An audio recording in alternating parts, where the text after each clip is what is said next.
по нов начин, с нови очи и потенциала от него, това, че може да се превърне в интересно място.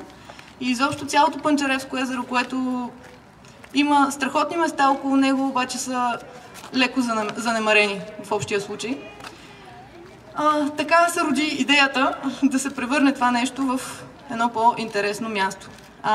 Тогава поканих тия приятели, които са всъщност Сдружение Трансформатори, и заедно да направим, всъщност да превърнем мястото да го трансформираме в нещо по-хубаво, в една по-добра среда.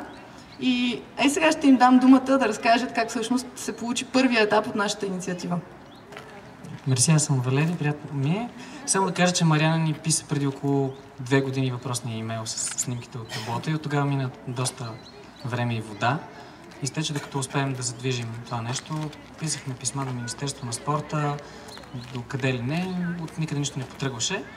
И в един момент видяхме, че Фондация Екообщност има програма, обявена за тази година, Място за живот 2011. И аз, без да казвам на никого почти, разписах проекта, написах Делчо за ръководител. Той не беше чел бюджета, не знаеше много какво точно ще правим, но спечелихме този проект.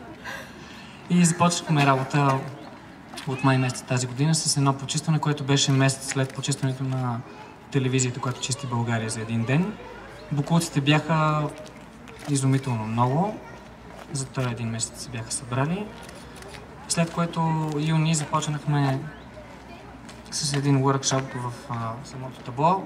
Обсъждахме какво може да бъде бъдещето на проекта, събирахме идеи и от началото на юли започна интензивната фаза, в което ние тримата и един екип от всеотдайни доброволци, които се радвам, че част от тях са тук, изнесохме този проект на плещите си. Огромно благодаря на всички доброволци, без вас това нещо нямаше да стане. По този начин, по който стана, наистина нямаме думи да изпишем благодарността си. И това, което успяхме да свършим за тези от вас, които не са идвали тук преди, да спечелим около 2 метра от паркинга, т.е. може би 100 квадратни метра, които бяха завзети от храсти и дива растителност, след което да организираме едно по-нормално паркиране за автомобилите на асфалта и да дадем зелените площи отново на хората. За целта се наложи да преградиме асфалта от поляната с габиони. Камъка го взехме от кариерата зад вас, което е строен пътя за Самоков преди 80 години, може би. Засяхме трева, това не беше планирано, но беше наложително, просто иначе терена нямаше никакъв вид и се надяваме така да го върнем към едно по-добро ползване. Направихме една ландшафтна стълба, която хората нарекоха амфитеатър. Надяваме се да се ползва по подобен начин от хората. И се опитахме да създадем тук на асфалта някакви условия за спорт, а именно с игрища за бадминтон, една пътека за бягане, което да говори на хората, че тук има и други ползватели, освен автомобилисти и мотоциклетисти, именно хора, които спортуват и се наслаждават на езерото. Направихме тази пешеходна пътека, за да внимават отново хората за пешеходното движение. И сега дам думата на Делчо, който може да допълни още някои неща по проекта. Здравейте, аз съм Делчо Делчев от Сдружение Трансформатори. Искам да кажа, че проекта първоначално се завихри около самото табло, но всъщност това, което направихме, е всичко освен таблото.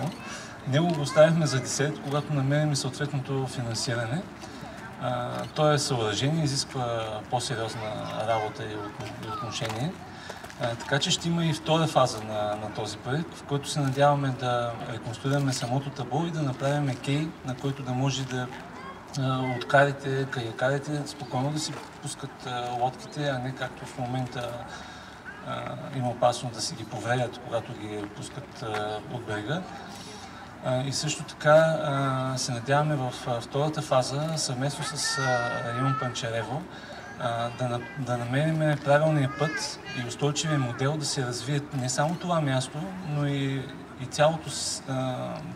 целият ареал около Панчаревското езеро, бидейки това първият пилотен проект, просто да го мултиплицираме и Панчаревското езеро да възвърне своята атрактивност, както на времето, поне така са ни разказвали хора, които минаваха често тук, е било едно от най-приятните места за разходка, за туризъм и за почивка, и риболов и така нататък. Искам да благодаря много на район Панчарево за подкрепата и на всички останали спонсори.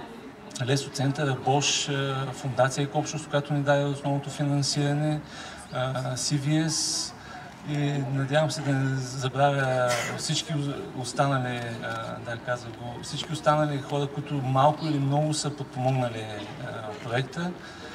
Днес ще има един спортен полуден, тук ще си правим спортни забави, надявам се и храната да ни стигне.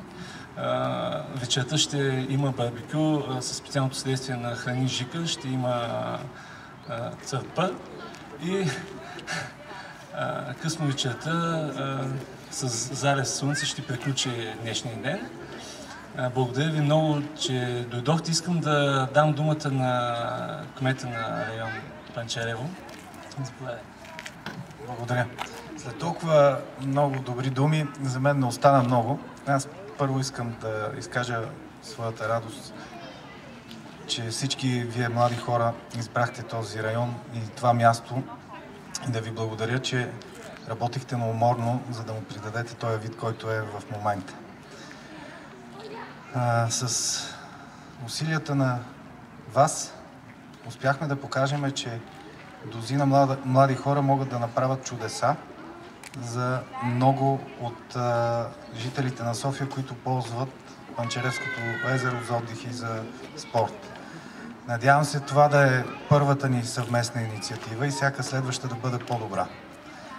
Надявам се също така, че ще намерим съмишленици в лицето и на спонсори и държавни институции, включително и на собственика на езерото. И за в бъдеще ще надграждаме и ще направим това място доста по-добро от това, което е и в момента. Благодаря ви. Връчвам думата и на Николай Давидков, главен архитект на района, който ни помага изключително много. Заповядай, Ники. Здравейте, приятели! Изключително ми е приятно да ви поздравя с този хубав момент. След няколко месеца много сили хвърлени от вас, в момента виждаме, че това място е придобило съвсем друг вид. Това е, може би, само началото и би трябвало да бъде така, защото всичко това, което се каза за Панчаревското езеро, е самата истина. Изключително привлекателно място и в този вид, в който се намира, а с такива инициативи ще стане действително едно място за всички хора в София, които имат желание да прекарват повече време сред природата. Езерото като район дава огромен потенциал, до този момент той не е използван и изцяло се самоорганизира. От друга страна, тая проява показва, че личната мотивация и желанието на младите хора да си доставят лично удоволствие, защото те се забавляваха с това, което правят, е най-силното оръжие в обществото. Няма финансови проекти, които да са толкова силни, колкото личното желание на група млади хора да направят нещо добро. Поздравявам и най-малките наши членове на днешното откриване от архитектурна работилница за деца. Мисля, че даваме един много добър пример и за тях и се надяваме те да правят още по-добри неща от това, което правим. Поздравления! Преди съвсем официално вече да сме открили всичко, искам да кажа още едно огромно благодаря на абсолютно всички, които участваха в този проект. От колегите тук до мен, до представителите на общината, на доброволците и да подчертаем, че всъщност резултата не беше най-важното в случая. Много голямо значение имаше самия процес и той беше прекрасен и за което наистина много ви благодаря на всички. И освен това, голямата молба към абсолютно всички вече ползватели на това място е да го опазят колкото може по-чисто. Всъщност, резултатът на проекта ще зависи от това, доколко мястото е опазвано от всички нас. Хора, забавлявайте се! Благодаря ви!